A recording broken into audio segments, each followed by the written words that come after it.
repair and restore themselves back again, which a lot of people are doing in the gym. There's many people that do get some damage, but guess what?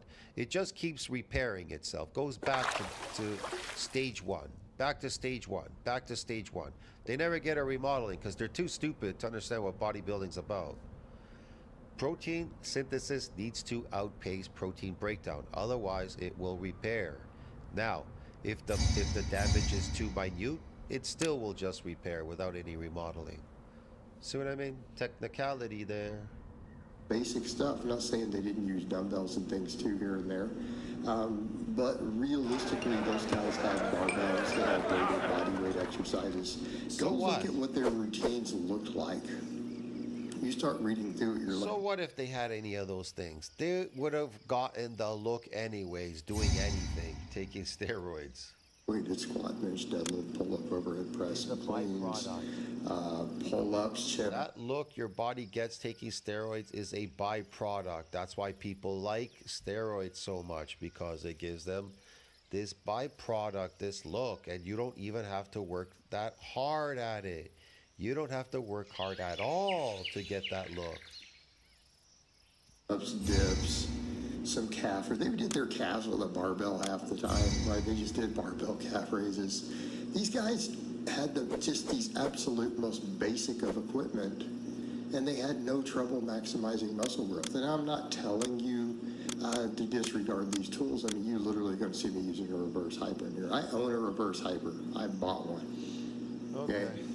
I paid over $1,000 for that thing. I mean, so I'm not even hating on necessarily on machines. What I'm telling people is none of it's actually necessary to reach your goals. These are objects that can be convenient. They can be convenient, but I would argue that in many cases they're inferior. You know, people get so hung up in the, well, it's isolating different stuff, but why do you need to isolate different stuff? There's no evidence. Like, even you have the evidence-based circle of the ones who push this stuff the most, right? Is that not who? Why do you isolate? You isolate so you can do the maximal amount of reps to that muscle to cause it to micro tear. That's the point. Yeah, that's the idea. Micro damage. So you can build more myofibrillar growth. Who does it? Is that not who does it? The evidence-based crowd? Yeah, their own studies confirm. That has nothing to do with I'm going to create a physique. You're not creating a physique. That's something, I think that's something people, because people saw steroid people, they got this cosmetic physique. So they're like, oh, I got to go to the gym and I got to build that physique too. The steroid era has started already a long time ago, man. Way back, somewhere 40s, late 40s, then 50s, carried on through the 50s, 60s, 70s, 80s. So you can imagine people coming into the gym when they started getting popular, let's say 80s, Vic Tannies, whatever, I don't know. The 80s, the 90s, and whatever, okay? Man, they're looking at these people in these magazines on steroids, because the magazines are filled with steroid people, cosmetic look, thinking, I'm going to build a physique like that. And guess what? You ain't going to build jack shit, get it?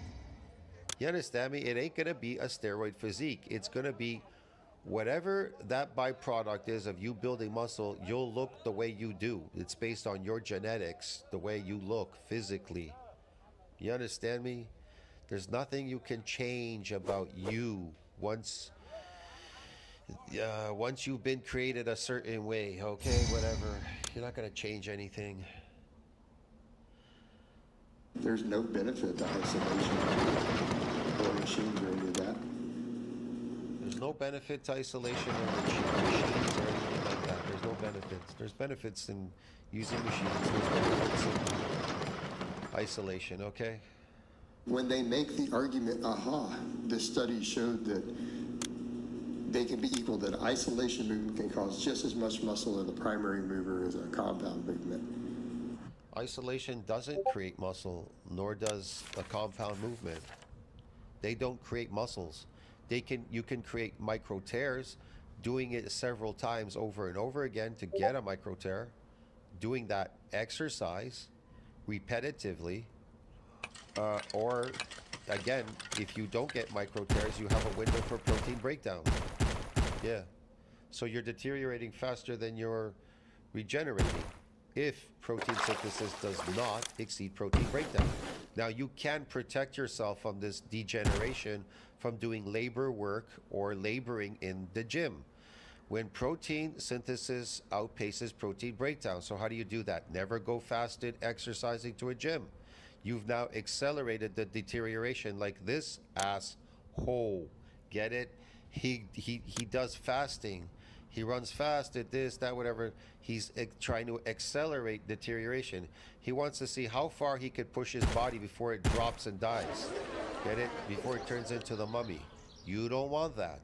So if you do go to a gym, you definitely want to be in what? Anabolism. So protein synthesis needs to outpace protein breakdown to protect yourself from the deterioration that you're about to cause in the gym. Get it? So it'll outpace the breakdown while you're lifting.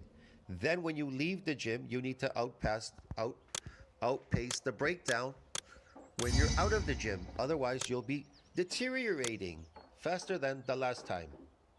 Yeah, but it's only causing the growth of one muscle. And they're forgetting Again, it's not causing any growth. Their protein synthesis doesn't exceed protein breakdown. And the majority of people are not. Okay? And I think what people are forgetting is trying to isolate things doesn't matter. Once you start going to failure, or you get very close to muscle failure, or the weight gets heavy enough relative to your intensity, what do you even see on EMGs? I don't know. What do you see? And I think this is a point people... Casino Kiril? What do you even see on EMGs? I don't know what you see. And I think this is a point people miss. And I think this is going to sum it up when you really think about it. What happens when you start going to muscle failure on stuff, or very close to. So what happens when you go to muscle failure? You've further deteriorated yourself, yes. I think the bench press studies highlighted the most. When they looked at competitive powerlifters, right? So they have a high neural drive, and I think this is a big point. This is one reason I tell guys. It's why Christian Thibodeau tells people this. Yeah, high neural drive, okay. And he's got a master's in this, and he's a great Yeah, high neural drive, doing what? Pulling weight, yeah, high neural drive, okay. coach with a great physique. That, you know, the neural drive will pay off to more hypertrophy down the road. Well, what do we mean? When you see any of those EMGs hooked up to powerlifters, what do they find every time? Their closed, medium, and wide grip bench all produce the same effect. What? You can't tell them apart. So we're over here talking about, oh, the closed grip is the tricep more, the wide grip is, okay, true, that is true. At a lower level of exertion. But when they've hooked them up to actual powerlifters you compete with, they weren't necessarily elite, they were just competitive powerlifters. So they train maxes, right? They have high neural drive. They couldn't tell them apart. The pec tricep ratios were all the same once they got heavy. There was no difference. They all had the maximum activation. It literally hit all the muscle fibers in the triceps when they measured it, and the pecs. There was no differentiation. It wasn't a different ratio. Okay. What about when benching has been looked at? The long head of the tricep gets touted as being missed on the bench press, right? It's usually what we point out. 1 rep, there we go. Yeah, it works the lateral head amazingly well. In fact, some of the studies show that it grows the lateral head more than it extends. Guess isolating a muscle doesn't work if you only do it for 1 rep. It does. Okay, fine. Obviously, the chest gets hit hard. Yeah. Well, what happened though when the neural drive gets high enough and it got heavy enough? You start hitting 90% and above a 1 rep max. The long head gets fully activated. What? So this means that literally, if we're just training hard enough, these basic movements work all the muscles, and they're not shortchanging them. I think people have noted similar even on overhead pressing. They're like, if you get really strong at the overhead press, even your side delt blows up. Yeah. Yeah, okay. Well, if that's the case, then we're sitting here waiting. Look at this silly guy pushing this sled down the street, man. Can you imagine? People are like having the joys of their life, doing what they, what they want to do in life, and enjoying themselves, doing stuff, whatever. Meanwhile, there's this slave. They can see him out of his garage over there because that's where the camera is. This is the garage, right? It's obvious. The car is across the street, the truck. And him pushing the sled back and forth and then going back in his garage, slaving away at lifting weights for no reason at all whatsoever, just so he could talk to people and pretend influencer, pretend bodybuilder, pretend powerlifter, taking steroids to lift that weight, to pretend strength, pretend powerlifting, pretend bodybuilding. This is like the pretend channel, bro. This is funny when I'm watching it. This guy is a pretend, now he's, like I said, he's a pretend bodybuilder now. He thinks this is bodybuilding. Pushing a sled doesn't build bodies, doesn't do anything. It just wears you out. He's really stupid, doesn't understand anything what bodybuilding is. It is zero cardio. It is zero pushing sleds. It is zero, and I'm talking zero in the bodybuilding world. Bodybuilding just means that, bodybuilding. What does cardio mean? Cardio. So cardio and bodybuilding, they're not the same thing, bro. Get it? Powerlifting, cardio, you know what I mean? Bodybuilding, they're not the same thing. They don't do the same things. You get it, man? All these people, they'll say, I don't know, what else is there? Calisthenics, right? It's not bodybuilding, but it itself can damage your muscle, and then you could go and try and build some muscle through calisthenics, because it's part of bodybuilding. It's just a faction of bodybuilding. They use it because they use it for very specific things that they're doing there. Wasting, resources on these other things doesn't mean wasting. I'm not saying you can't do them. Like, I'm not telling you to skip laterals if you want really great side delts. Okay? It's not what I'm telling you. What I'm telling Skip laterals have great side delts? That makes no sense. I don't know what he's talking about. you is if you look at the real world evidence. What is this? This guy looks silly. This is just silliness, man. Going all the way back, and you look even what they find with some of this stuff in the lab, is that you don't have to. That's the point. You don't have to if you do not. You don't have to. Want to, you can literally build. Yes, so why are you doing this? Every muscle in your body with nothing but barbells and weighted body weight movements, and you can build everything from your calves to the long head of your tricep to your side delts on these basic exercises just fine. You won't build anything there if there's no micro damage, specific amount of micro damage, and if protein doesn't outpace protein breakdown. It's really simple. You're not going to build jack shit. Okay? Especially once we start hitting a few different angles. Okay?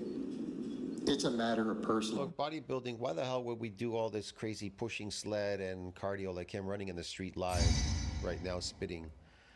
Why would we do that? That would defeat the purpose, because protein needs to outpace protein breakdown. We would be breaking down proteins more than we're building up. It would just be astronomically difficult to keep up with the pace. It's ridiculous.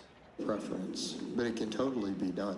And people say, well, it's not efficient. Well, it actually is pretty efficient. It's just hard. Yeah, okay. It's just hard. It's actually super efficient. So especially you start going to failure, close to failure, start getting really heavy, really strong, high neural drive. You start doing multiple sets. Yeah. Okay. This is what happens, and it's pretty provable. Now, and I'm not telling you, oh, you have to do this way either. I'm saying is that the option is there, and it can totally be done, and there's no disadvantage to doing it other than it's kind of hard. That's it.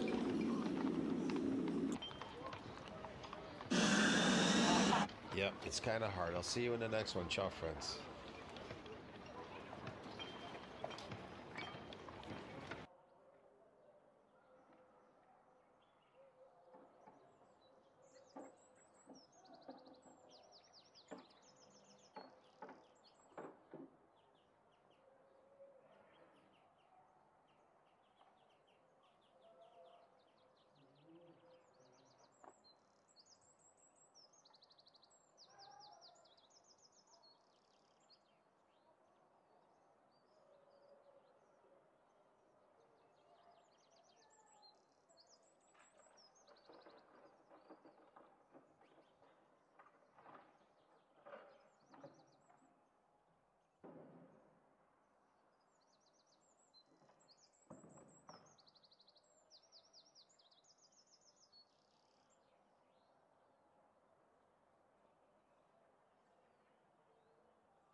So WrestlePalooza's in a couple hours, and I'm guessing that Paul has a couple tricks up his sleeve. Let's follow this trail of Paul here, and let's see what he's got in mind. Alright? So surprise number one, we're probably gonna get this guy turning heel, dude. Alright, Randy Orton during the match, he's probably gonna step in and he's gonna look like he's helping Cody Rhodes, then boom, out of nowhere RKO. We all see this coming, and since it's this big spectacle of a PLE, right, on paper, they're gonna try to make it feel big, right? Randy Orton's gonna turn heel. It's gonna be a big talking piece for, you know, for the next like 6 months, all right? Cody Rhodes versus Randy Orton. They're gonna set that up. A big feud, student versus teacher. Boom. Okay. Moving on. Surprise number two. All right. So recently we've been seeing Jey Uso on the phone talking to somebody, right? Is it Roman? Is it Rock? Is it Jada? You know, is it Zilla? Right, there's a lot of talks and speculation of who he's talking to, right? Who's gonna help Jey Uso here defeat the Vision, right? I think this storyline, this premise is going along the lines of like, he doesn't really trust Jimmy as a big brother anymore, right? He's looking for somebody else to like help him. He's on this ego trip, right? He's on this ego trip, and Jimmy Uso's trying to humble him, and he doesn't like that. Now, LA Knight's probably gonna even the odds here, right? But inadvertently, he's gonna screw over Jimmy and Jay, right? That's what's gonna happen, right? Jey Uso, he's gonna crash out, right? Get angry, get all frizzled, right? Get all frizzled up, right? And then he's gonna call somebody else, okay? Maybe he's gonna super kick his brother, who knows, okay? But I do think there's a surprise here that could be with Zilla Fatu. Since it's this big ESPN PLE, right? What better way to debut a young talent, right? Somebody you see potential in, attacking LA Knight and Jimmy Uso, right? Now that'd be interesting, okay?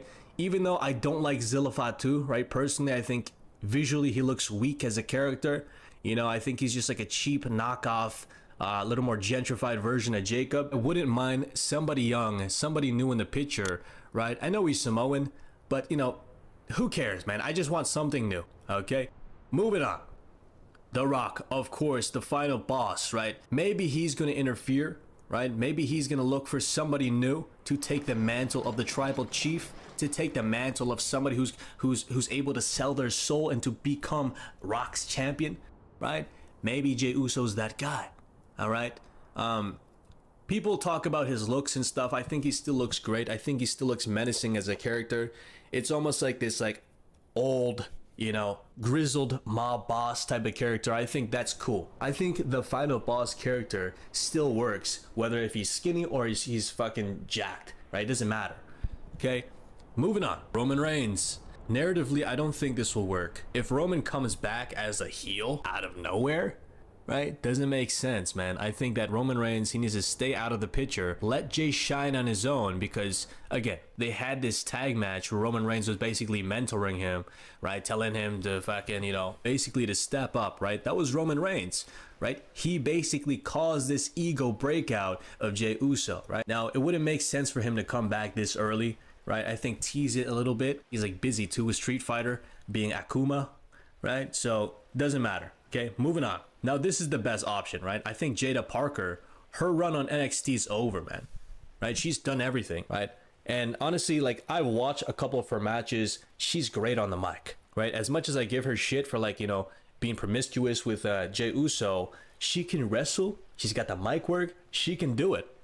Okay, I think call her up right away, right? Make them a duo, right? Ditch Jimmy. Look, if you bring Jada in the picture, right? And basically they both turn on Jimmy. Jimmy Uso has a reason to team up with his wife Naomi when she comes back. Boom. There you go. Couple tag. It's a mixed couples tag match, right? Brothers and wives. And honestly, I think adding Jada, right, would take Jay from like this like yeet yeet yeet kid friendly guy to like a badass, right? Jay badass, right? Badass. That's what I think, man. Right? Give him like a Hawaiian shirt, right? Make him like dripped out in some like Far Cry type of aesthetic, right? The ruler of the islands, the king of the islands, something like that. Okay, I think something like that would be cool. Okay, also drip her out in that Hawaiian gear too. Way better than the yeet man, boring, yeet, yeet, yeet type of crap we've been getting. All right, moving on. Let's keep following the trail here. Oh, hey, Bronson, how you doing? How you doing, buddy? You all right? All right, not much words to say today. Thank the Lord. Surprise number 3, you're probably like, oh, dentures, what's going on, intern John? What's going on, man? What are you doing? You're losing your mind too, dude. You're senile. Nope.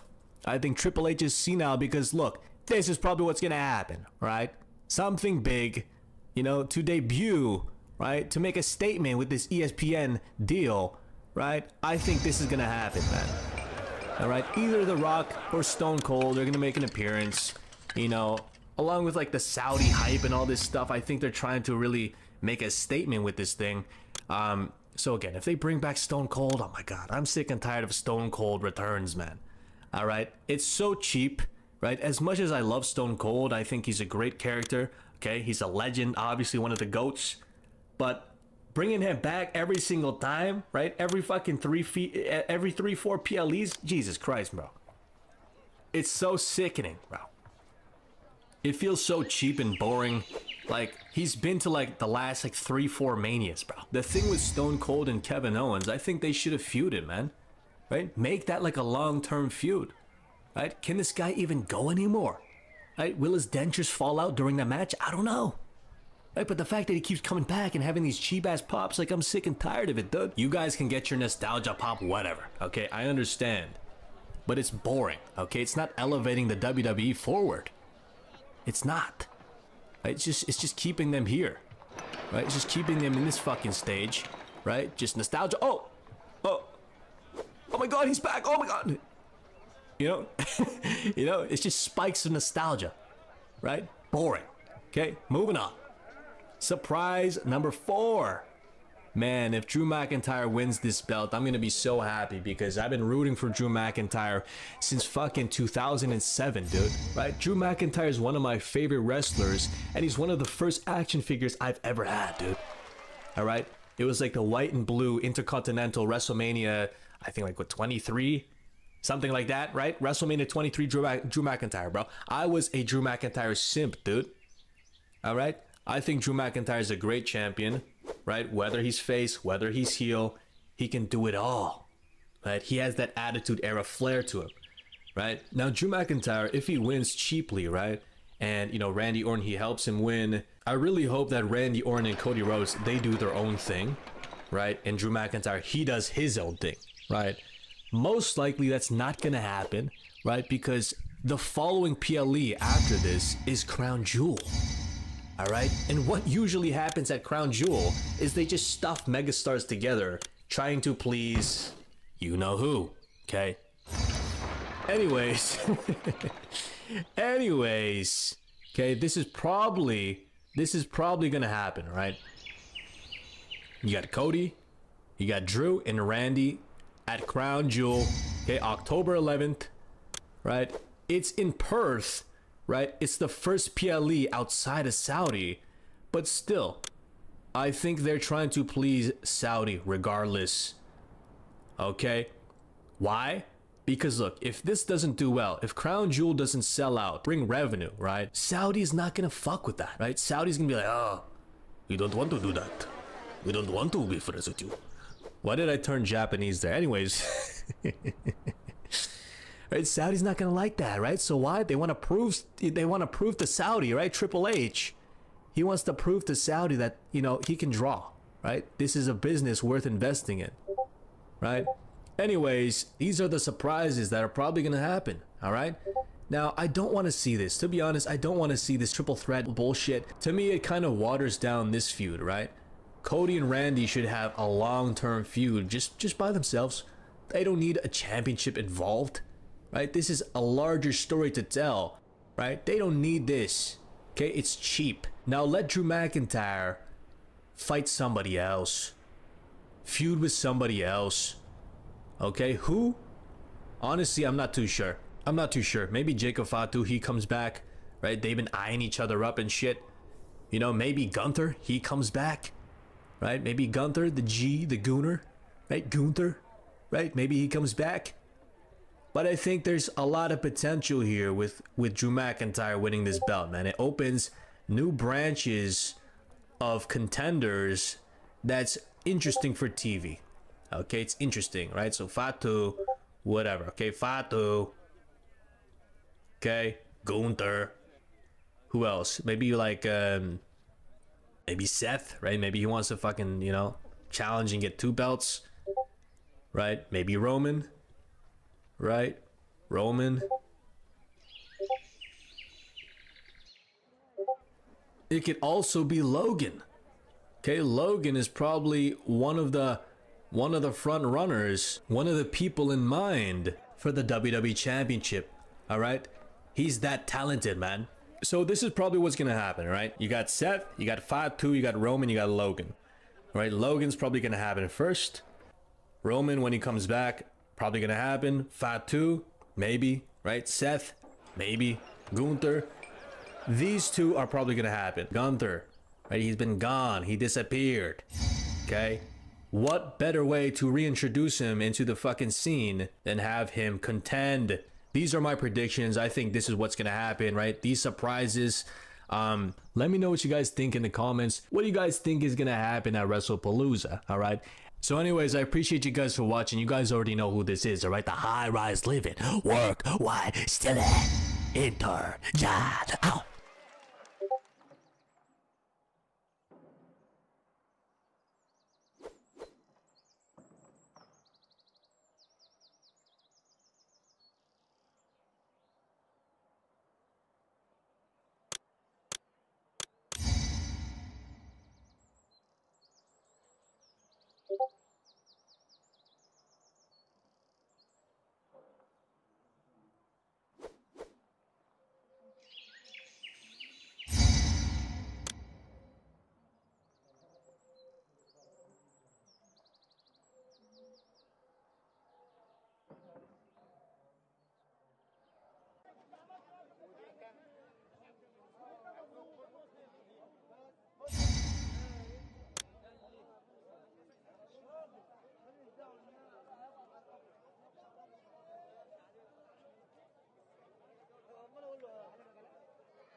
So SmackDown started off here with this 50 Shades of Grey type of scene, right? Michael Cole, he goes up, gets picked up, right? Manhandled around and around the ring. Brock Lesnar, he throws him down. He steps on his foot. He's crying in agony. And then boom, Brock Lesnar, he takes him by his tie. Corey Graves, he comes, tries to play the White Knight, tries to be the savior. Nope. Gets F5'd, of course. Lands very hard, man. Alright, Brock Lesnar, he moans, he groans, he crashes out, he grabs the camera. We get a Janelle POV, and basically he says he's coming for John Cena. It's D-Day. Boom, he starts crashing out some more. Kind of stupid, right? Like, just like, honestly, this was just like some unscripted BS. I'm pretty sure they just let Brock do whatever he wants, right? He goes back in there, F5's Corey Graves again. You know, he roars again. This scene, he's backstage. Boom, he bumps into Paul Heyman. And somebody tell me why Braun Breaker's so off screen here. The cameraman botched this big time because they should have foreshadowed Braun Breaker and Brock Lesnar. But no, right? They had fucking Bronson Reed in the middle of the screen looking like this, bro. No pants. Come on. What are you doing? Moving on, we had Michael Cole being traumatized and shit, whatever. Then it was my washroom break. I had Mexican food earlier in the day. I had quesadilla tacos. Holy shit, that's my favorite stuff, all right? Oh my God. All right, moving on. We had BFAB here with Street Profits. It was honestly just so stupid, right? This whole fucking segment was so pointless. It just felt like some cheap-ass Tubi movie, all right?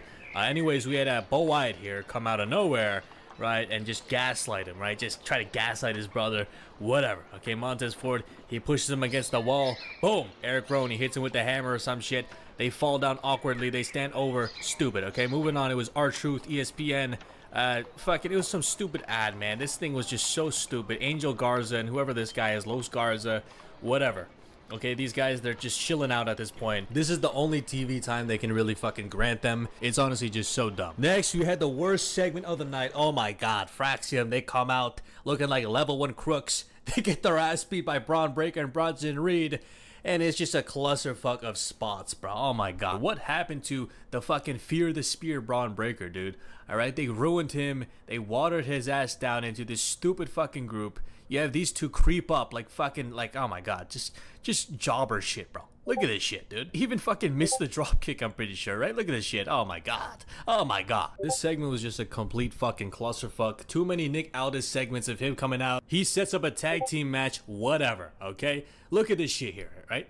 Look at this shit here, man. Paul Heyman is bored as hell, man. This is how everybody feels at home, man. This is a fucking great representation of how everybody fucking feels at home, bro. Just bored as shit. Calling our hoes. Like, what the fuck, dude? We're bored.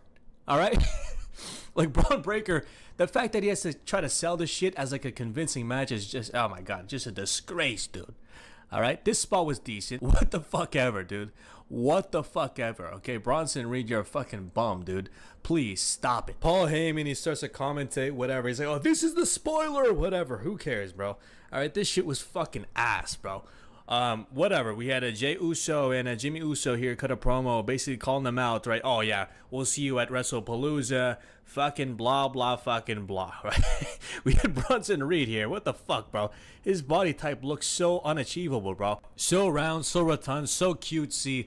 Talking about cutesy and rotund, these things were jumping around. Oh my God, you guys saw that shit? Nia Jax, she comes out, cuts a promo. She gets like a legitimate heel fucking pop. She calls out Tiffany, she calls out Jade, it's whatever, okay? It's just some boring ass shit. You know, the promo itself, decent, okay? Who gives a shit, right? Honestly, like, look at this face, bro. Like, oh my God, her toes are curling and shit, whatever. Okay, moving on, we got Tiffany Stratton, she comes out, yaps. I'm the champion, okay, whatever. The security comes out. Who gives a fuck, dude? Too many security spots, Triple H. Okay, Jade Cargill, she fucking socks somebody in the face like it's New York City. God damn it, she comes. Security stops her. Okay, again, it's just so boring. Okay, Nick Aldis, again, he comes out. Oh my God, repetitive, bro. It's so repetitive, man. Right? At least make it fucking dog shit repetitive. Not like this repetitive, right? R-Truth, another fucking ad. He puts his phone in the goddamn toaster. Moving on, we got Carmelo Hayes here. No pop for him, unfortunately. The Miz, he's the only one fucking clapping, dude. You know, he does this little fucking taunt here. He looks kind of cute and stupid. Moving on, we got whoa, whoa, whoa, whoa, whoa, whoa, whoa. My God, he's got new fucking pants. Thank the Lord. Who granted him that? You know, who granted him that? What's his name?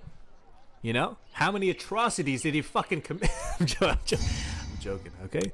Atrocities. I'm talking about the candy, all right, YouTube? All right. Anyways, the match itself, right? Look, Carmelo Hayes, I think he's great in ring, okay? I like this move right here he does. Fucking beautiful, okay? I've watched, like, lots of, like, these, like, TikTok clips of this guy doing some fucking gnarly-ass moves in NXT. I think it's cool, okay? But the fact that he's getting no pops, even this shit, right? He's fucking looking up at the crowd and shit, punching him in the face. No pop. Nobody gives a shit. It's just like, oh my God. I think his character is just stale, bro. I think people see through this TikTok, I'm him gimmick. Like, who the fuck's gonna get behind that shit, right? Despite you fucking flying in the air like this, right, and getting like good ass airtime, no one really cares, bro. All right, Carmelo Hayes, you need to rebrand, revamp. Okay, the match itself was good though. I'll say that. Okay, but the thing that pissed me off the most, oh my God, Sami Zayn. Like, the fact that you fucking defeated this guy with a blue thunder bomb. That's it. That's mad disrespect. I don't know what the fuck it is. Why didn't you use the haluva kick on him, dude? Is he not worthy of your fucking ginger foot? You know, crashing upon his face? Come on, dude. Like, they've buried Carmelo Hayes to fucking bum territory, dude. Alright, this shit right here, losing to a blue thunder? Oh my God. Oh my God. Not even a haluva kick, bro. You couldn't even give him the respects of a haluva kick finish, alright? Anyways, moving on, we had this dude. I don't know who the fuck this guy is, right? But he sounds British, whatever. Who gives a shit? Okay, Damian Priest, you know, he's asking for Aleister Black. Boom, he chokes him and he fucking throws him through the wall. They're trying to make him look fucking threatening, like a Punisher type of character, but he's just ass. All right, moving on. We had Cody Rhodes and Drew McIntyre close out the fucking show. And this whole thing was just, again, just some weak-ass lines, bro. You know, Cody Rhodes calling him a content creator. He's, like, telling him to pull out his phone and shit. Oh, yeah, why don't you tweet something right now? Why don't you tweet something? Why don't you make it so I respect you and I love you and I do it for the fans and I'm Cody Rhodes and I'm an American. I'm blonde. Yeah, whatever. He fucking does that, okay? He pulls out his phone. He does a tweet. Thank you, Cody. Drew McIntyre, he goes on to say, like, he's a corporate champion. I guess that's, you know, true. Whatever. Who gives a fuck? You know what I mean? Who gives a shit? He fucking headbutts him. Okay, thank the Lord he headbutts him. Okay, he looks like he's about to end his career, right? He looks like he's about to fucking reinforce that he's the best heel in the company. Boom, he doesn't fucking do it. He shows mercy. Like, come on. Like, what the fuck are we doing, Triple H? You had every opportunity there to almost make it so, like, oh, Cody Rhodes, he's going into WrestlePalooza with an injury, right? With a fucking concussion or some shit, right? Make it interesting. But no. You know, you show fucking mercy to your stars, right? Like, check this out, right? If that was fucking Randy Orton, he would punt his ass. No hesitation. Okay? Not do this. Come on, it's so fucking weak. It makes your heels look like fucking remorseful people when in reality you shouldn't do that, alright? Like, this scene right here is just so, honestly, this shit was fucking, oh my God, this shit is so stupid. He's on all fours and he's just fucking yapping. I want you to sleep well tonight, Cody. I want to sleep well tonight. I want you to sleep well tonight, Cody. I want you to hold that belt. I want you to hold that belt and hold it tight. Hold it tight. I'm gonna get you, Cody. I'm gonna get you, Cody. It's stupid, bro. Honestly, like, if he's trying to be this convincing villain, right? I want you to sleep well with that belt, Cody. I want you to sleep well with that belt, Cody. I want to sleep well with that, Cody. I want to sleep with you, Cody. I want to sleep with you, Cody. I want to sleep with you, Cody. I want to sleep with you, Cody. I want to sleep with the belt in you, Cody. I want to follow you home, Cody. I'm gonna tweet about you, Cody. I'm gonna tweet lots of stuff about you, Cody. I am gonna make love to you, Cody. Hey.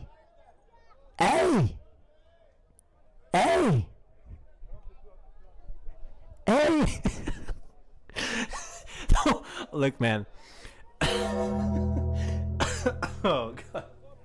Oh my god, this is the worst fucking SmackDown I've ever seen, dude. All right, and I'm not the type of guy to put that fucking title for every fucking video, but this fucking SmackDown was so unbearable. Like, I wish I did something else with my time because, again, this whole thing was so stupid. It just felt so cheap. One of the worst fucking shows of all time. The fact that WrestlePalooza's tomorrow, like, I don't even give a shit. Like, I'll watch it, I'll make a review for you guys, but, like, oh my god. I am pulling teeth at this point making these goddamn videos. Alright, especially the reviews because, holy shit. Like, come on, bro. This is garbage. This is some Tubi level shit, dude. Right? What the fuck are we doing, Triple H? Anyways, I appreciate you guys for watching, man. I like, again, this is a 1 out of 10 for me. A fucking 1. Alright? Let me know what you guys think, right? What's your guys' rating? This is the worst fucking show of the year, bro. Probably of all time, in my opinion. Alright? Like, this scene right here is so stupid. I wanna sleep with you, Cody. I wanna take the belt and sleep tight with it, Cody. Get the fuck out, bro. You should have Claymore'd his ass. You should have been had Claymore'd his ass. Right? At least Cody Rhodes, right? It should have been a thing where Cody Rhodes, he comes out, he has like a head injury, right?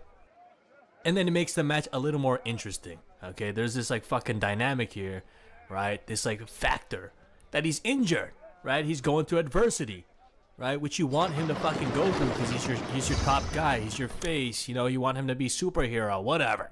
Anyways, I hope you guys enjoyed. You guys already know who this is, right? The high-rise living, work wife stealing, intern John out.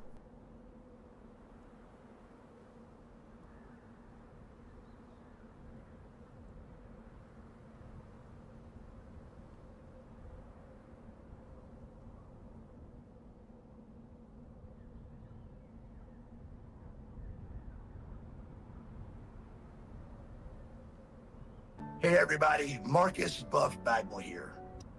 Once I had healed up,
So today we're going to be talking about why Andrade got fired, alright? Why he got released, kicked to the curb, like he was old news, like he was a piece of trash. Now, I just want to say this, alright? I think Andrade is very talented, okay? He has a lot of intangibles, right, that I don't see in other luchadors, okay? Now, let's get started here, alright? You're probably like, what the hell is this, alright? WWE Lucha Hell, alright? This is an ideology that I've came up with. Now you're probably asking, what is Lucha Hell, intern John? Let me tell you what Lucha Hell is, alright? So let's go down here, okay? We have normal WWE broadcasting. Alright, this is just normal broadcasting. They'll get like 1 to 2 matches, you know, every week, right? They have fucking, you know, they have lots of matches, okay? Penta, he's featured on the show a lot, alright? Backstage segments, you know, he's intertwined within like the main event scene. You know, he's used, okay? He's used, and he's basically in running for whatever title he wants, right? It just depends on the day, the scenario. If Triple H is feeling lucha that day, you know? It depends, okay? But he's in the running. He's on normal WWE broadcasting, all right, which is very good. And then you have Lucha Hell. You have guys who will never fucking make it past this fucking stage right here. This breaking point, they'll never make it past. They're never gonna go up here. Okay, they're stuck here, man. Okay? Now, from what I saw on SmackDown, right, a couple days ago, Rey Fenix doesn't belong here. Okay, so X him out. Okay, my mistake. Okay, I think he's, you know, he's pretty talented. Okay, he's on normal WWE broadcasting. All right, he's moving up in life. But these fuckers, they're never gonna make it out of here. Okay, especially these two. Holy shit! Like Berto. Oh my god. Blasphemy. All right, you're trash. Okay, this guy.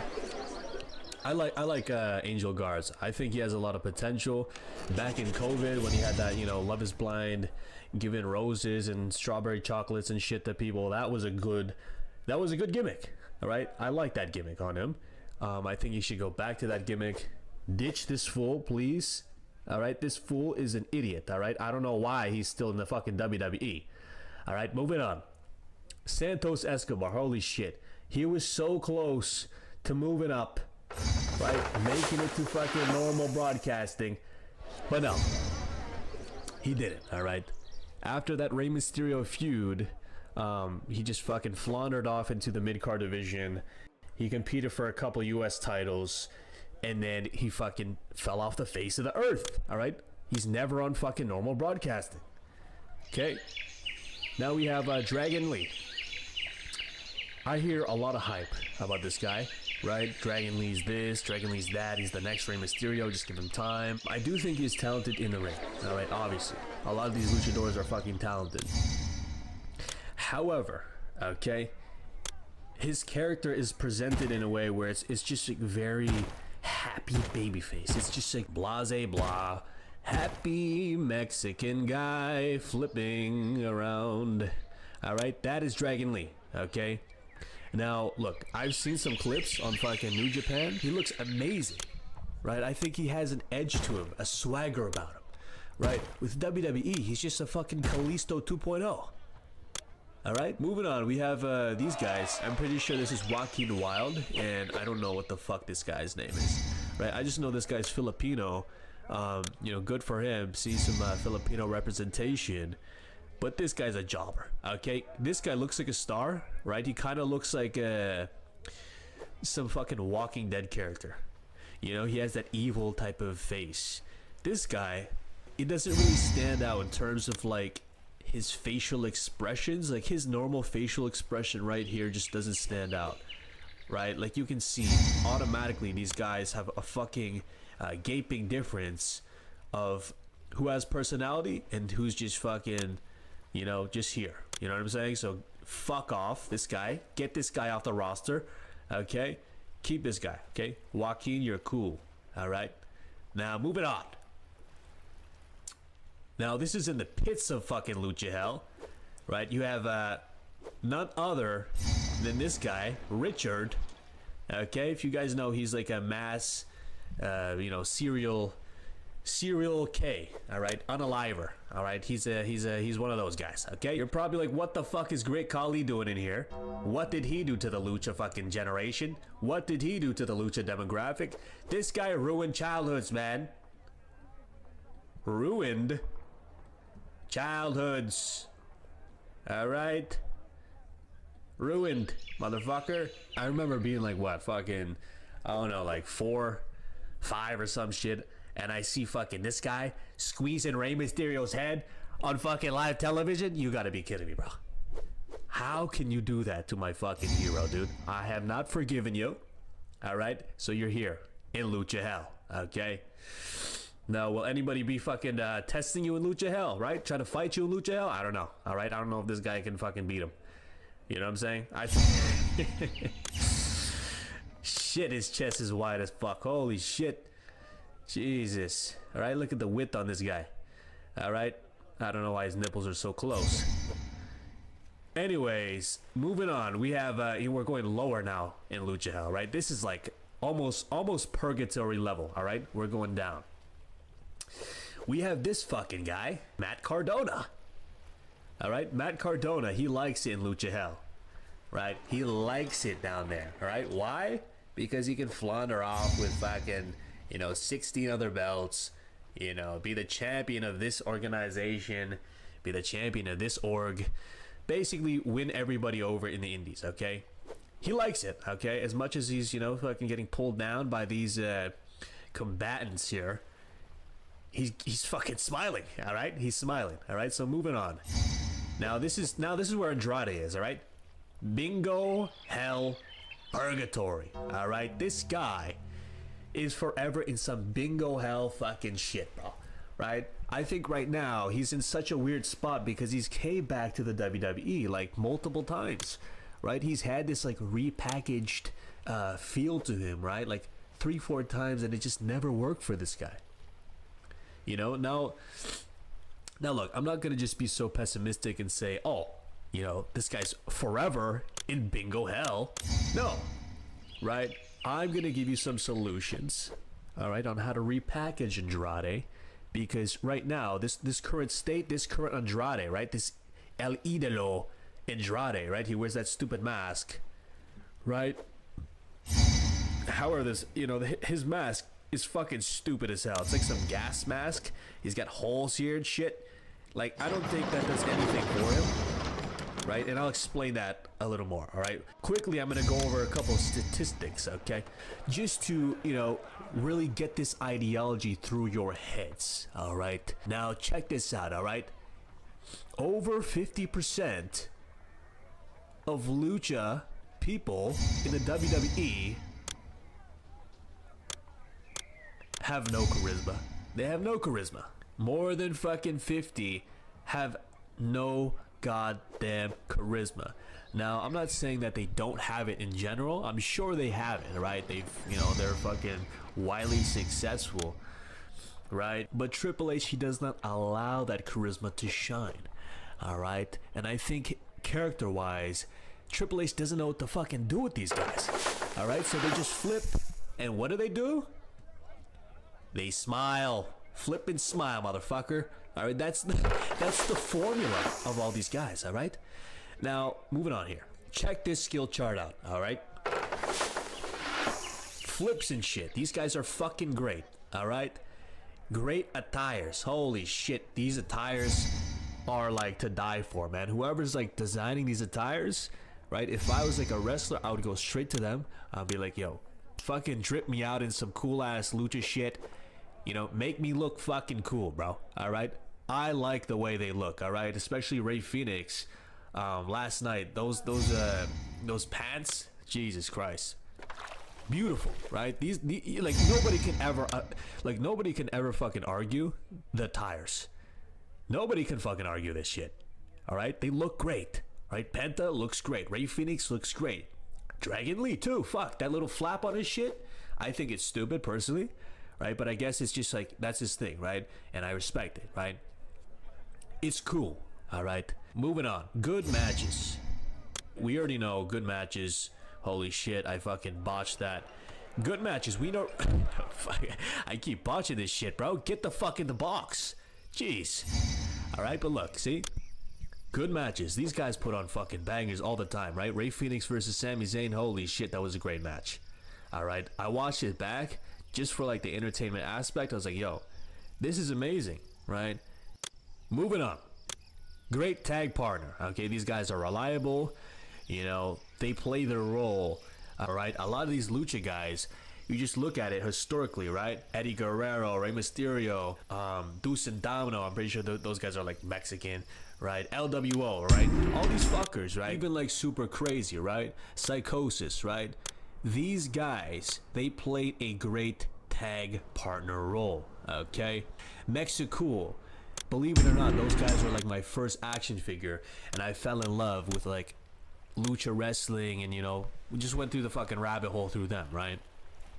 Whatever. Okay, moving on. Now you can see here there's a big, you know, gap, skill gap of English and everything else. Okay? Now this is the fucking common factor with all these lucha guys that is holding them down from stardom. Alright? Stardom, baby. Holy shit. Stardom. Okay? Now, moving on. Alright? I'm gonna tell you some solutions on how these lucha guys can actually achieve this stardom. Alright? Alright? All that stuff. Alright? All that stuff. All this stuff. I can fix it. Alright? Now let me tell you how to fix it, okay? Listen up, Triple H, alright? Listen up. Now check this out. Solutions. We're talking about solutions now, alright? First solution, download Duolingo, goddammit. Alright, it's free. You know, there's fucking courses there, and you just take the courses. Just weekly, you know? When you're, you know, walking your dog or some shit, you know, go on your phone, boom, listen to some fucking Duolingo. I've done it myself a little bit, right? I'm trying to learn a couple of fucking languages at the moment, right? I'm trying to learn my native language. I'm not going to tell you what my native language is because I want to keep it mystery. Now, look, this will do him wonders, okay? If Andrade puts in the time, right, and pairs together some fucking AirPods and, you know, just puts them in his ears everywhere he goes, right? Boom. Duolingo every single day, all right? 24 hours of Duolingo. Non-stop. All right? He needs 24/7. All right? Why? Because it's dedication, baby. All right? Dedication. All right? Now, within maybe like 1 year's time, fuck, I can't even whatever, okay? I think I spelled this shit wrong. Whatever, okay? Don't get on my fucking ass. All right? 24/7 dedication. All right? Now, within like 6 months or so, he's going to find a very big difference within his character, within his confidence, right? When he's like, you know, getting groceries and shit, you know, he's talking to the cashier, right? He's got a little bit more charisma, you know, the cashier all of a sudden wants to go home with him. Maybe Charlotte, you know, maybe she comes back in his life, you know, who knows, right? That's crazy, man. Charlotte just fucking kicked him to the curb, man. She told Rick, get out of here! That's what the fuck she said, man. Get him out! Get him out! Man, Charlotte, my God. I'm sure she gave him fucking headaches, alright? He probably has so much Tylenol in his goddamn suitcase. Alright, why? Because of Charlotte, alright? Fucking broke his heart, dude. Alright? Moving on. Now you're probably like, what the fuck is Danny Trejo doing here? This is the base of what Andrade's new gimmick should be, okay? Just visually, right? This is the visual color that we're painting with.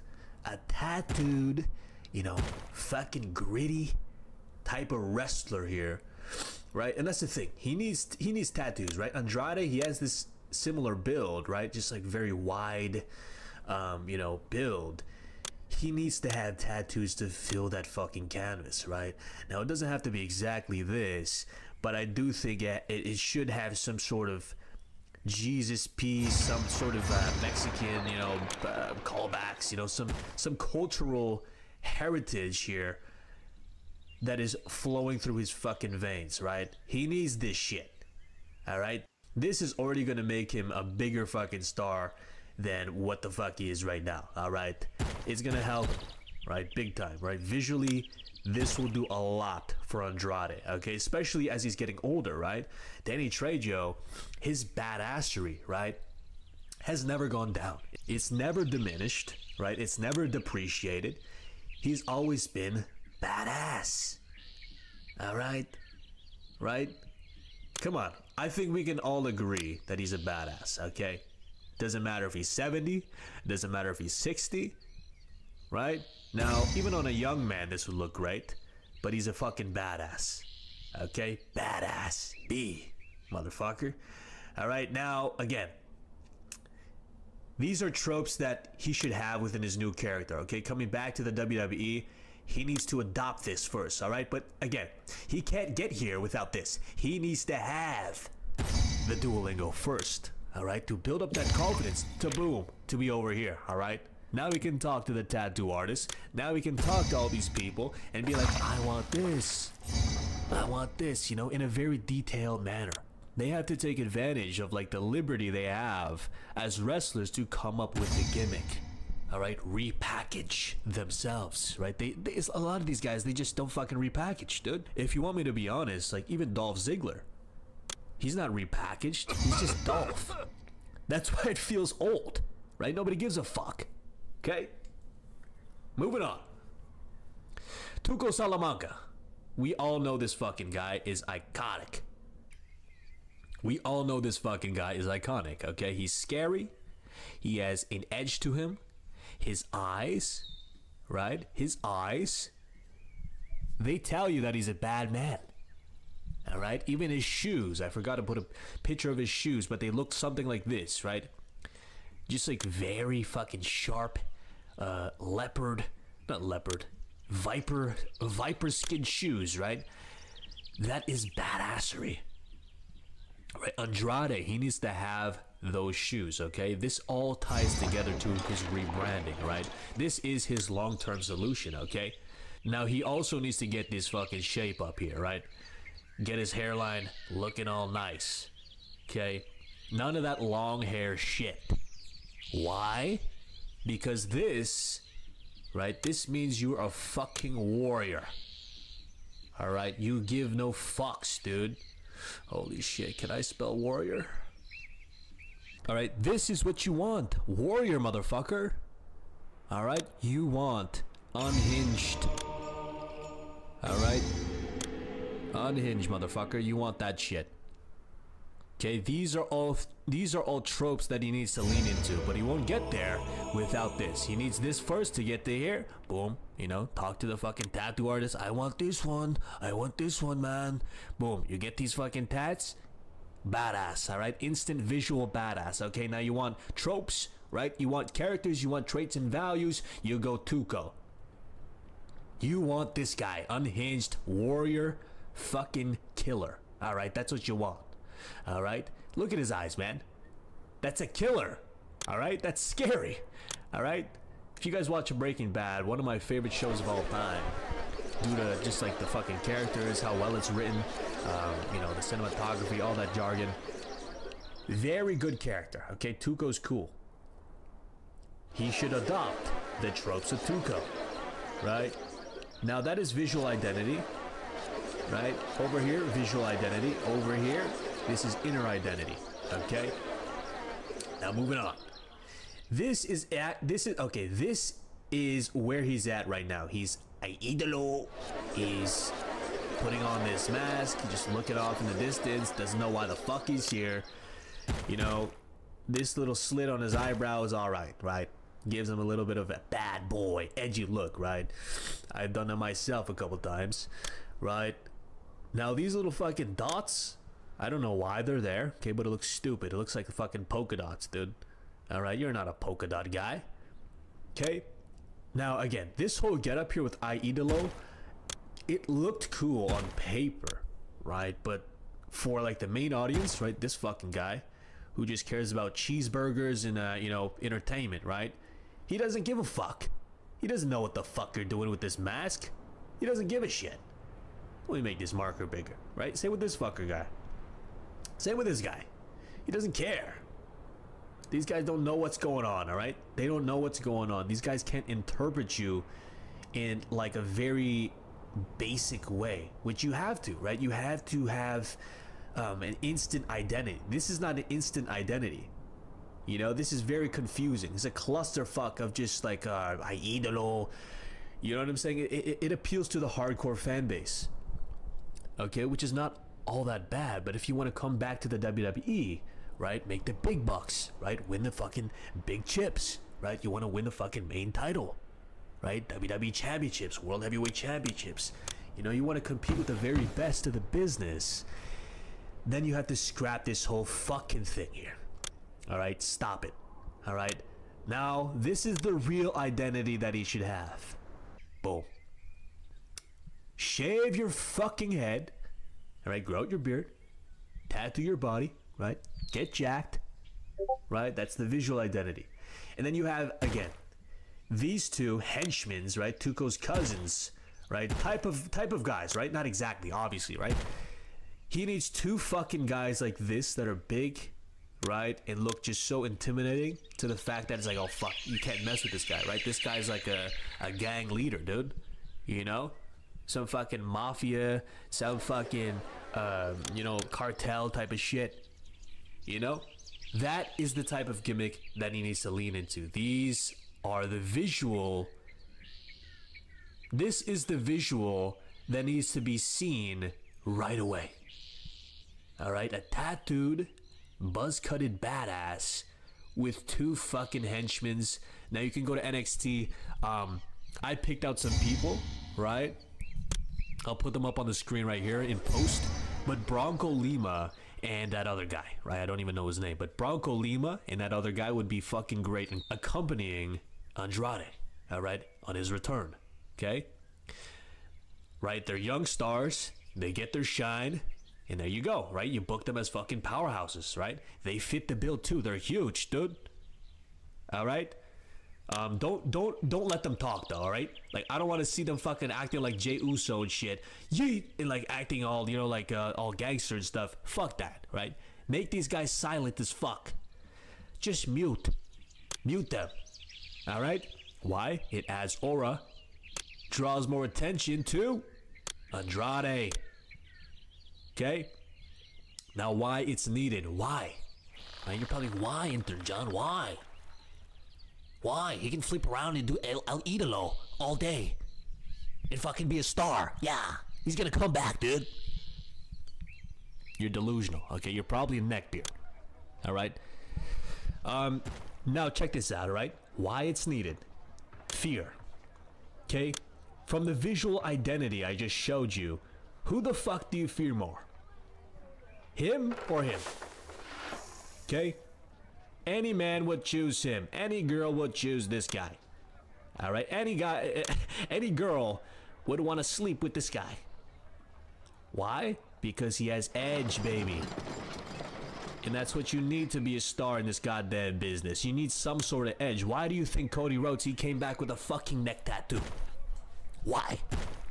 It does something to his character, man. All right, he dyed his hair blonde. That helps. All right, this right here doesn't fucking work, dude. All right, so why it's needed? Fear. Okay, tattoos. I already spoke on that. Right, visual intangibles. Right, it helps. Respect. All right, the more that you put into your looks, right, the more that you surround yourself with like big henchmen that are muted, right, you will look more important. You will look like you're more respected amongst the roster of fucking people on Raw or SmackDown, right? Now moving on. Real main event threat. Who the fuck looks like a main event threat here? All right, him or him? He does. Okay, it's not only transcendent past wrestling, right, but it's a character that people can get behind, even in movies. Right? It's a bold color. It's a bold stance.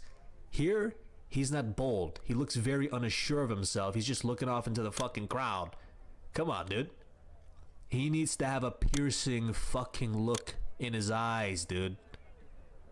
Alright? I'm moving on, alright?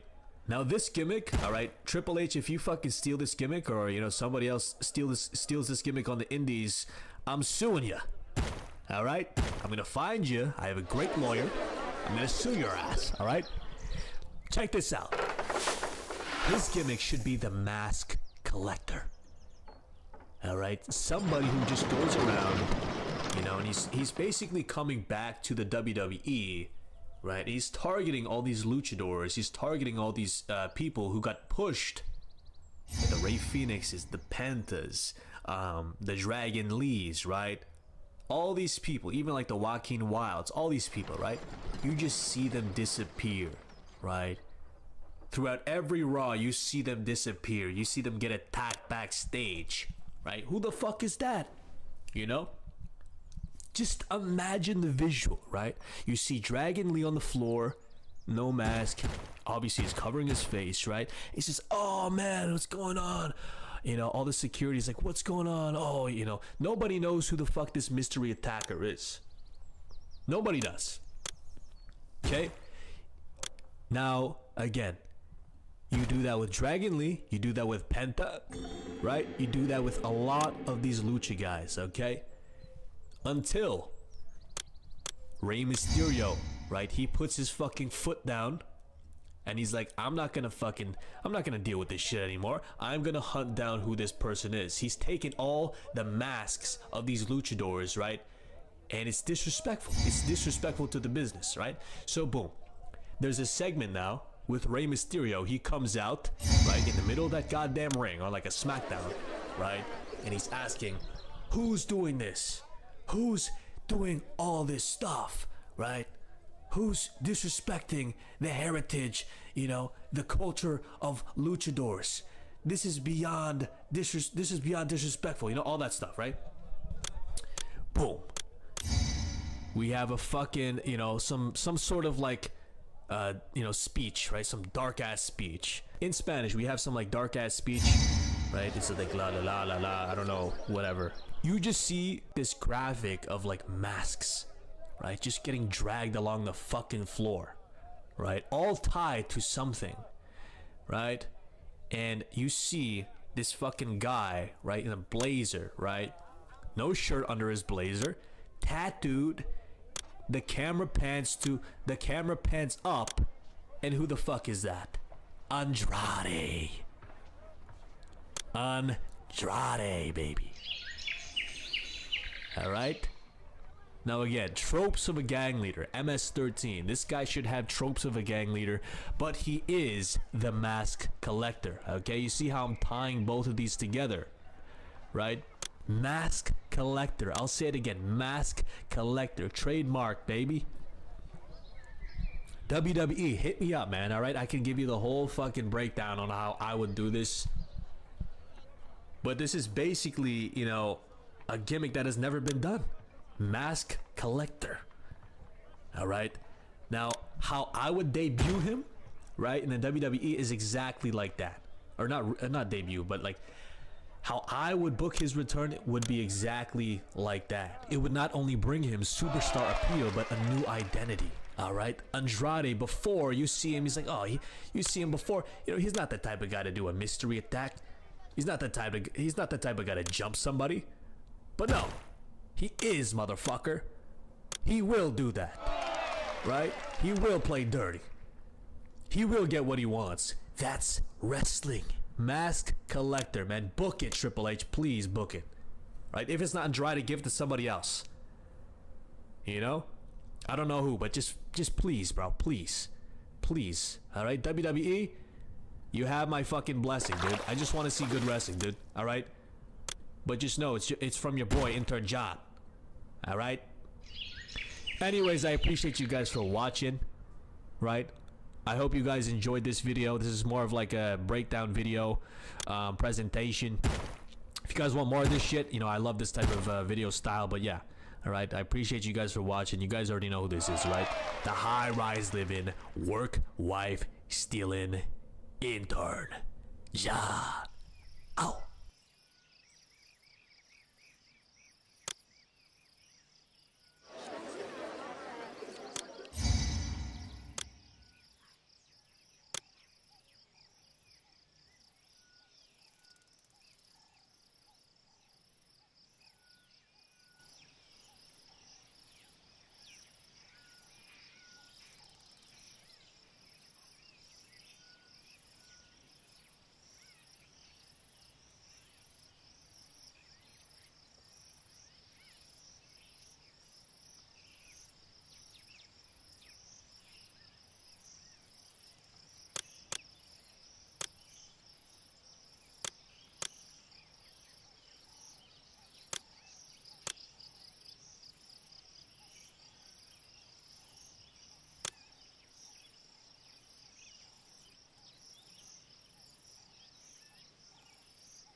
So SmackDown started off here with this 50 Shades of Grey type of scene, right? Michael Cole, he goes up, gets picked up, right? Manhandled around and around the ring.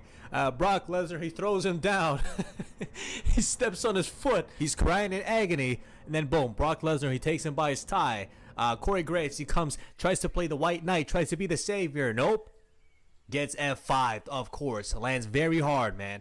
Alright, Brock Lesnar, he moans, he groans, he crashes out, he grabs the camera. We get a Janelle POV, and basically he says he's coming for John Cena. It's D-Day. Boom, he starts crashing out some more. Kind of stupid, right? Like, just like, honestly, this was just like some unscripted BS. I'm pretty sure they just let Brock do whatever he wants, right? He goes back in there, F5's Corey Graves again. You know, he roars again. This scene, he's backstage. Boom, he bumps into Paul Heyman. And somebody tell me why Braun Breaker's so off screen here. The cameraman botched this big time because they should have foreshadowed Braun Breaker and Brock Lesnar. But no, right? They had fucking Bronson Reed in the middle of the screen looking like this, bro. No pants. Come on. What are you doing? Moving on, we had Michael Cole being traumatized and shit, whatever. Then it was my washroom break. I had Mexican food earlier in the day. I had quesadilla tacos. Holy shit, that's my favorite stuff, all right? Oh my God. Alright, moving on. We had BFAP here with Street Profits. It was honestly just so stupid, right? This whole fucking segment was so pointless. It just felt like some cheap-ass Tubi movie, alright? Anyways, we had Bo Wyatt here come out of nowhere, right? And just gaslight him, right? Just try to gaslight his brother, whatever. Okay, Montez Ford, he pushes him against the wall. Boom! Eric Rowan, he hits him with the hammer or some shit. They fall down awkwardly. They stand over. Stupid, okay? Moving on, it was R-Truth, ESPN. Fucking, it was some stupid ad, man. This thing was just so stupid. Angel Garza and whoever this guy is, Los Garza, whatever. Okay, these guys, they're just chilling out at this point. This is the only TV time they can really fucking grant them. It's honestly just so dumb. Next, we had the worst segment of the night. Oh my God, Fraxium, they come out looking like level 1 crooks. They get their ass beat by Braun Breaker and Bronson Reed. And it's just a clusterfuck of spots, bro. Oh my God. What happened to the fucking Fear the Spear Braun Breaker, dude? Alright, they ruined him. They watered his ass down into this stupid fucking group.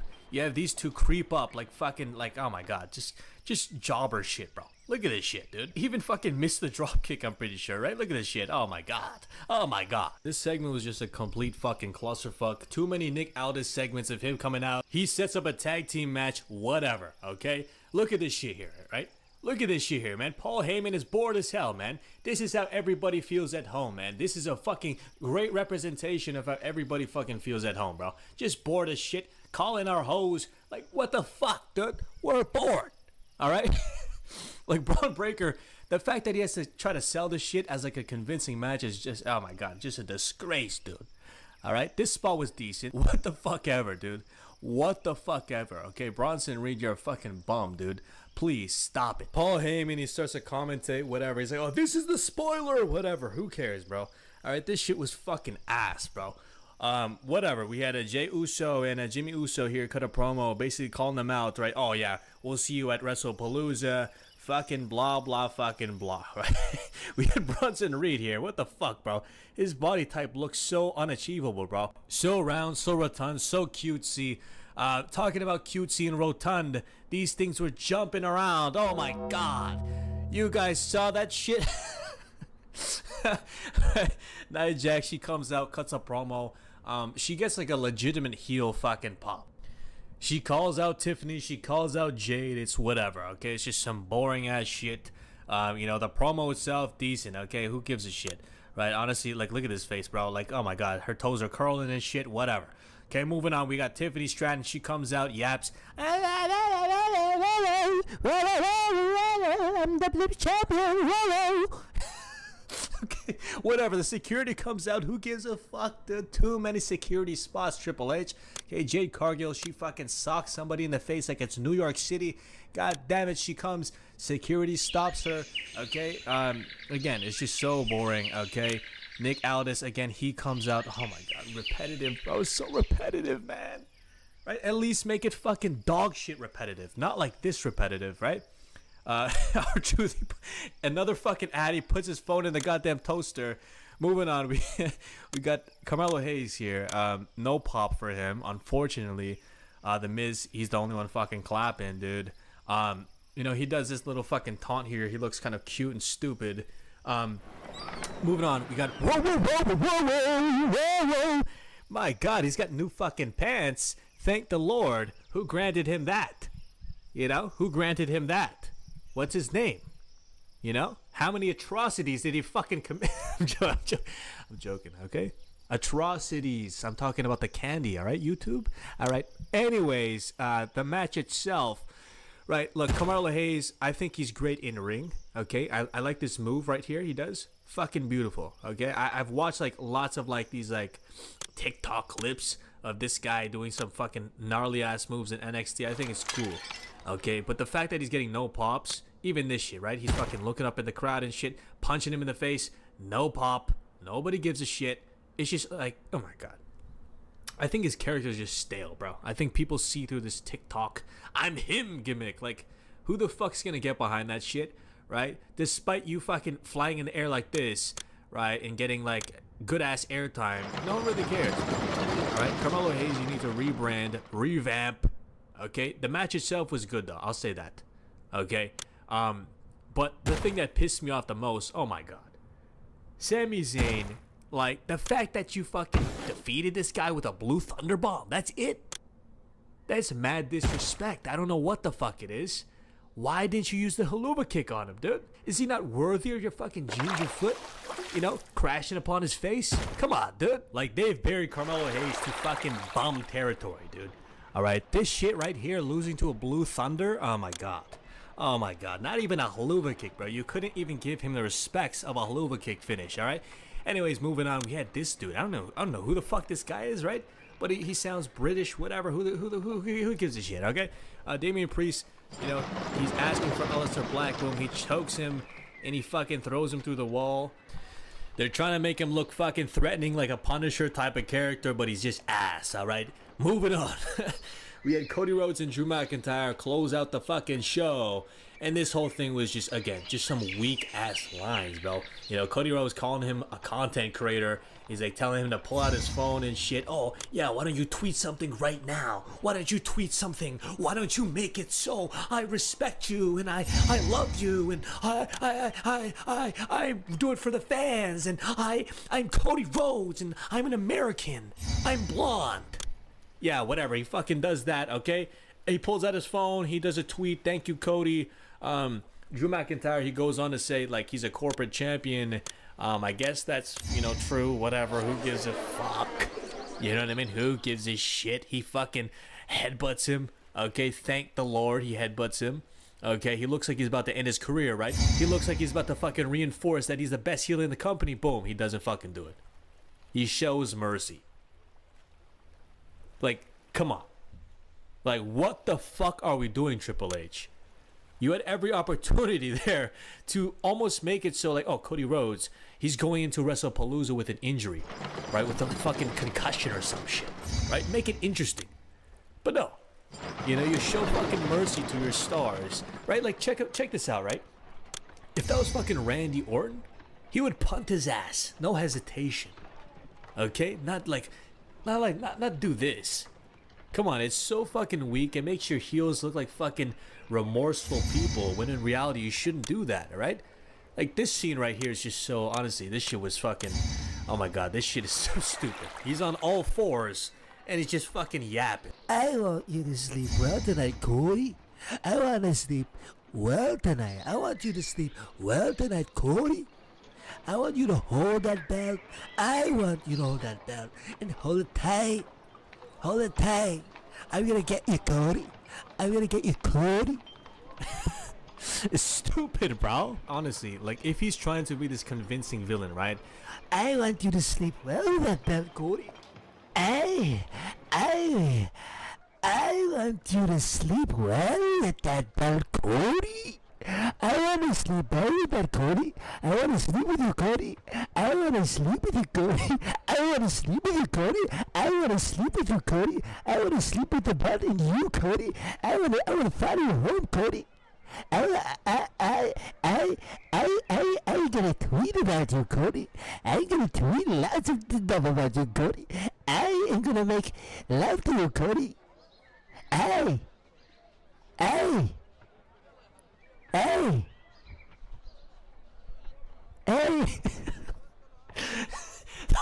Look, man. Oh god. Oh my god, this is the worst fucking SmackDown I've ever seen, dude. All right, and I'm not the type of guy to put that fucking title for every fucking video. But this fucking SmackDown was so unbearable. Like, I wish I did something else with my time because again, this whole thing was so stupid. It just felt so cheap. One of the worst fucking shows of all time. The fact that WrestlePalooza's tomorrow, like, I don't even give a shit. Like, I'll watch it, I'll make a review for you guys, but like, oh my god. I am pulling teeth at this point making these goddamn videos. Alright, especially the reviews because holy shit. Like, come on, bro. This is garbage. This is some Tubi level shit, dude. Right? What the fuck are we doing, Triple H? Anyways, I appreciate you guys for watching, man. I like, again, this is a 1 out of 10 for me. A fucking 1. Alright? Let me know what you guys think, right? What's your guys' rating? This is the worst fucking show of the year, bro. Probably of all time, in my opinion. Alright? Like, this scene right here is so stupid. I wanna sleep with you, Cody. I wanna take the belt and sleep tight with it, Cody. Get the fuck out, bro. You should have Claymore'd his ass. You should have been had Claymore'd his ass. Right? At least Cody Rhodes, right? It should have been a thing where Cody Rhodes, he comes out, he has like a head injury, right? And then it makes the match a little more interesting. Okay, there's this like fucking dynamic here, right? This like factor that he's injured, right? He's going through adversity, right? Which you want him to fucking go through because he's your top guy, he's your face, you know, you want him to be superhero, whatever. Anyways, I hope you guys enjoyed. You guys already know who this is, right? The high rise living, work wife stealing, intern John out.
I started going down the rabbit hole. Well, not really going down a rabbit hole, but the way the algorithm works is you click on one video, and I don't even know if you have to like the video or even watch it that long. You start getting other videos like that. So the one we're reviewing today, I've been getting some others like these since I first watched it this morning, and it's sort of like I have to go clear across the city with these now, goods. Like It'll the take all the day. harsh truth of how important looks are in relationships.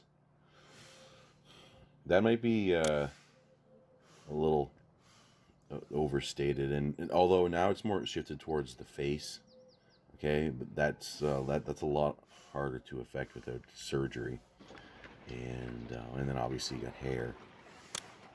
What are you gonna do? Go to Turkey? Well, I mean, when we take back Constantinople, maybe I'll give it a shot. There we go. Yeah, the back one pretty good.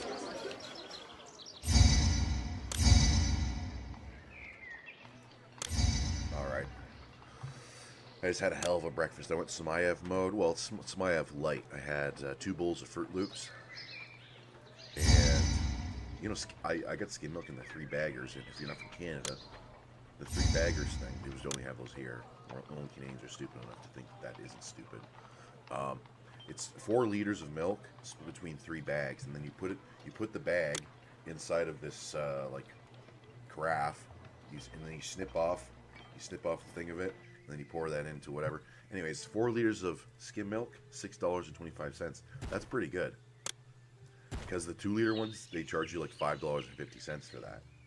I mean, you don't have to deal with the stupid bag issue. You get a carton. Anyways, oh yeah, so I had 2 bowls of Fruit Loops, and I had a slice of carrot cake, the final one from the cake my sister made me for my birthday, and it was so good, so good. Slice of cake for breakfast. I mean, why not? Anyways, I just got recommended this video. Do girls prefer muscles or no muscles? Okay. My friend, he always, I'll link him things, and he's like, how do you come across this stuff? The YouTube algorithm is sometimes very good or very bad. I don't know. I guess we'll find out. One of the biggest changes that's going to happen to you when you start to build muscle is the way in which women view you. But it's not. Okay. What? Changes that's going to happen to you when you start to build muscle is the way in which women view you. Oh, very good. Oh my goodness.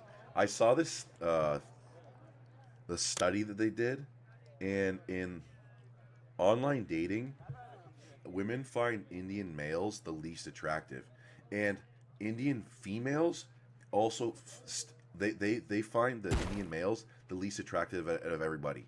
Okay? Even the Indian females, I guess they would know best.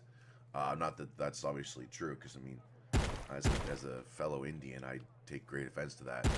But it's not all about being big and muscular. So let me tell you all about the good stuff. And where's the big muscles? So first things first, women do love muscles. You know, they love.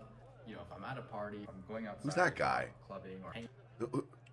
This is retarded stock footage to use. Love muscles. You know, they love. Who the fuck is this Ethiopian? This right here, what is this? Like, they even have fucking race mixing propaganda. Race mixing is a really good thing, by the way. They even have this in stock footage. A party, I'm going outside. Like, oh my goodness, you ran how far? What? The gazelle? You had to chase the gazelle for 10 miles? Why didn't you just use the bow and arrow? Or like a, yeah. What about a slingshot? No, you just chased a gazelle for that far? That's crazy. Friends, and, you know, there's women there, and we're like talking, we're flirting. You know, they're always coming up to me. They're always like grabbing my arm, feeling this, feeling that, feeling the chest. Haha, look what muscles do for you. You know, they do love muscles. They do love the way it looks, the way it feels. It's attractive. It's definitely something, especially if you're skinny and you don't really have any.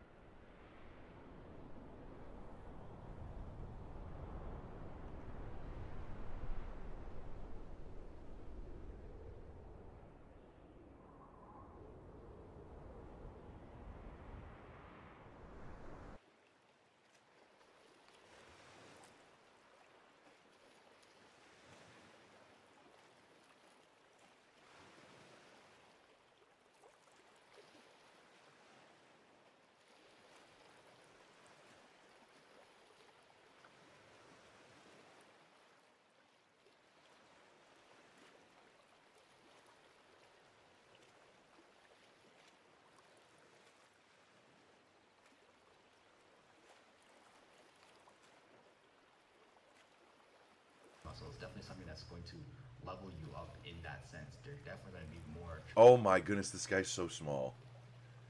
Once you, You're definitely going to attract more women. He's like, I'm like fucking grounding glutamine. Muscles. But a big thing that you have to realize is it's not everything. So a large part of being successful in life or being successful in anything is that, you know, a lot of times we're taught that, you know, we have to really hone our efforts and our skills into one specific thing. You know, we focus on being an expert in like one thing. Soccer's gay. Like that's what we are. That's what we do. And we don't have to. We're just kind of average in all other categories. So like, you know, think about your work, for example. Your work has you specifically working on like one task. Exactly. So what he's telling you to do, like Wes Watson said, is monotask. Okay. Okay. We used to be called specialization. He needed to create a buzzword about it. Okay. Because buzzwords create buzz. Okay. You need your brand to be buzzing. That's right. But if you were to do a coworker's task, maybe you wouldn't be that good at it. But that coworker's an expert on their task and not good at yours. It's the same thing with so many other things. When it comes to building muscle, when it comes to attracting women specifically, actually, You got to work on the woman muscles. Less about being really good in one category, but rather having a decent level of acceptableness in a bunch of different categories. So yes, being muscular, being fit is definitely one category. Look at those little fingers. Being extremely fit, working on your physique, getting that to an absolute premium is only going to take you so far because there's so many other things. You know, there's your social skills. There's You don't need that. eroticism. Neuroatypical. Okay. That just means you're a sociopath weirdo. Oh shit. What's that? Wait, where's my fucking headphones?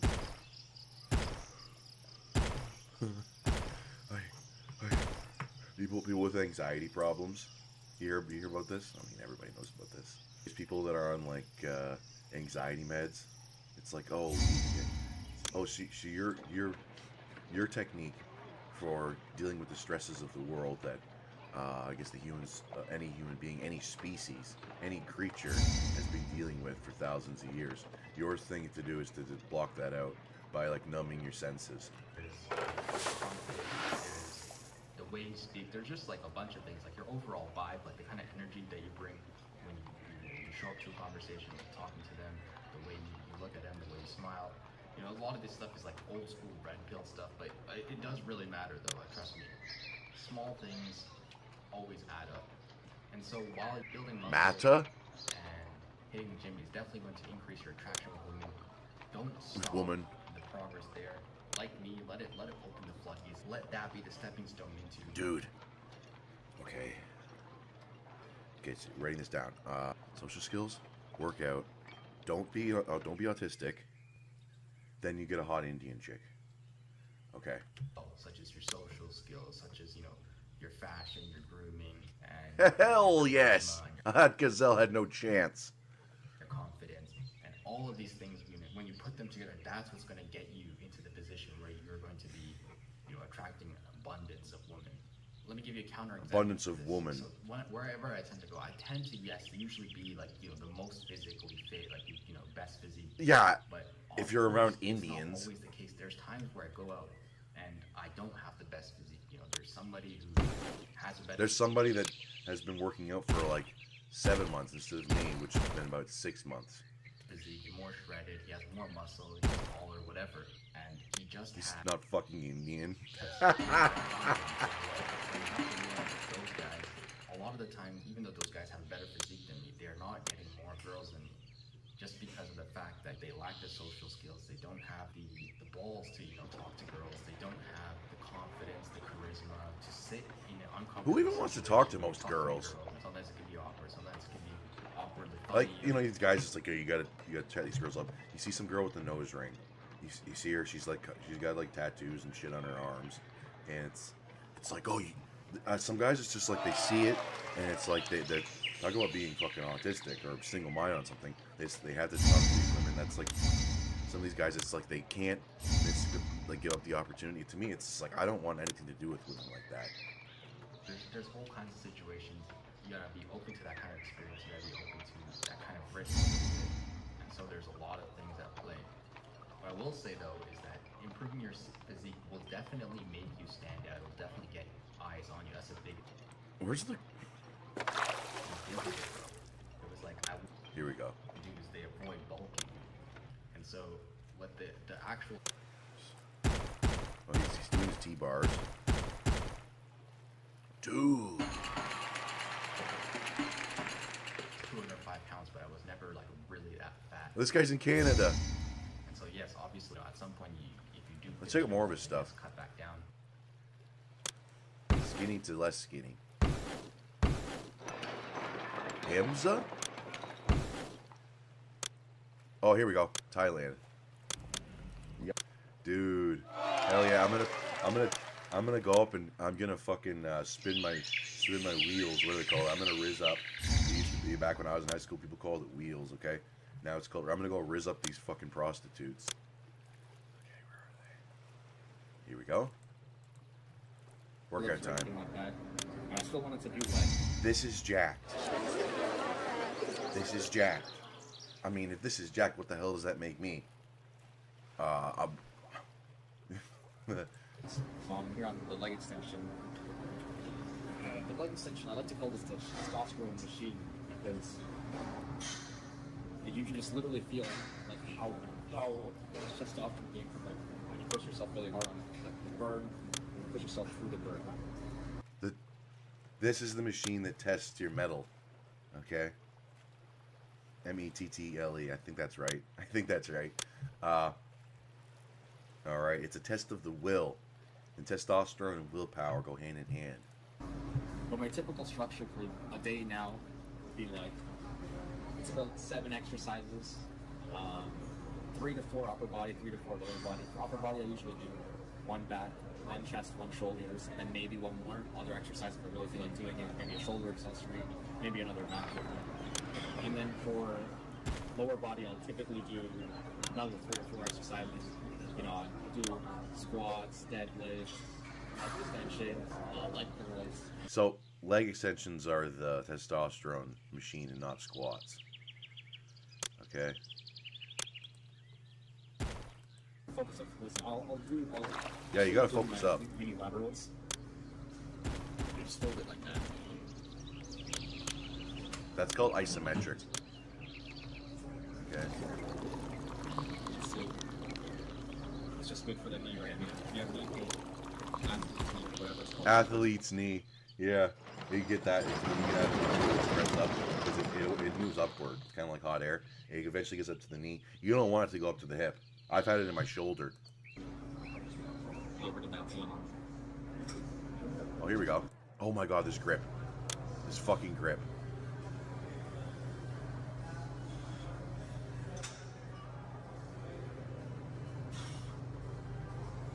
I'm surprised he's doing 60 kilos. Here we go.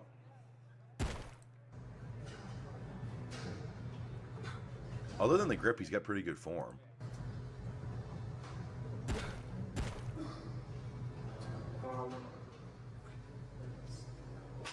He needs to put the rack up higher. Don't do that. You want it to be as high as you can, because it's pretty easy to do a calf raise with an overhead press weight. It's not like squat. Okay. Today's routine: bicep curls, hip ab. What does that say? Hip ab. Look how he wrote this. A dibiduction. A dibiduction.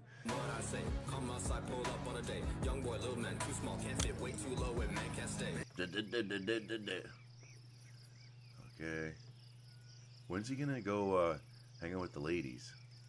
Yes, here we go. They're definitely not paid. They're definitely not paid for. No, I'm leaving. Who even would want? Maybe I can't even go in that far. Oh, you're so big. Oh, that looks so good. Oh, you from it. You also have to be big and strong. But this is the way we are big. I leave Friday. I stay here like almost 6 months. Oh, that's a shame. You need to go now.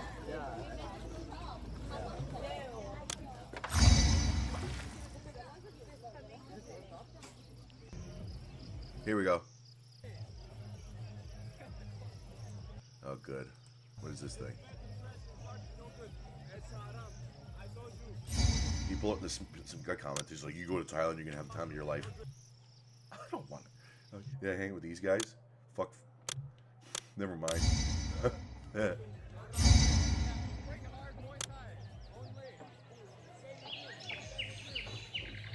Euro trash, fucking mushroom user.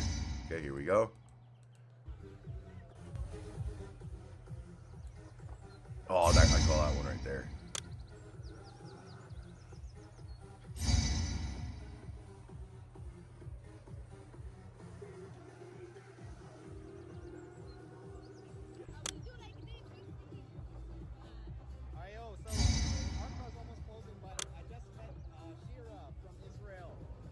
Oh, I'd say what everybody. Dude, her like family right now, if they see this, they're gonna be like, "What the?"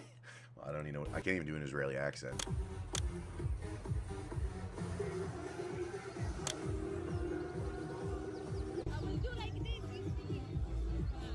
Ayo, so our car's almost closing, but I just met. Oh my goodness. It's time for your IDF service, Shira. Look at those fucking eyes. Maybe if you put in work, okay, if you level up, you go from having the hot Indian wife to having the Israeli wife. That. Israel. Yeah, hello. Shalom. From Jerusalem. I am from Jerusalem, the middle of the world. Yeah, fuck off. And I met here Shayura. Middle of the world's the Arctic. It's a hard name, sorry guys. Middle of the world. But I'm just telling him about this, that I am religious and what I'm not allowed to eat or drink, so... Yeah, that if the animal didn't have all of its blood drained and it suffered through hell for 3 minutes before it died, then it's no good for me.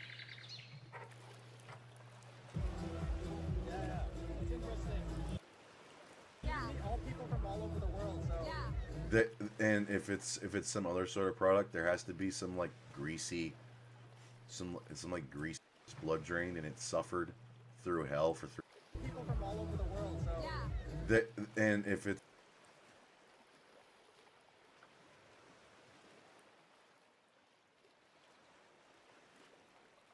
I'm still going to work on that every now and then.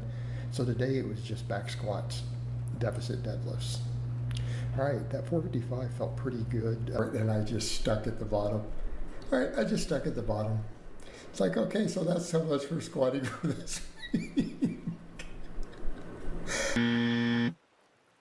2 weeks ago, I got 3. It was really sloppy, hit the uprights, had a grinder. Today, it looked smoother.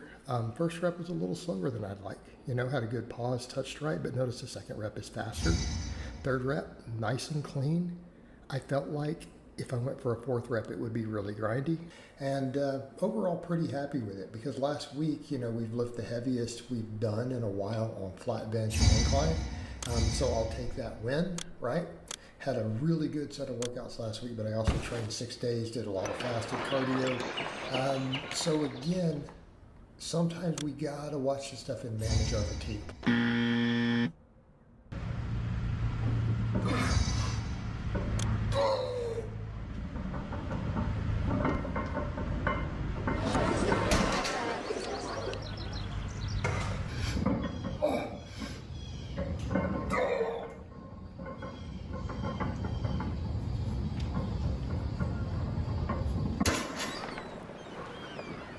the day.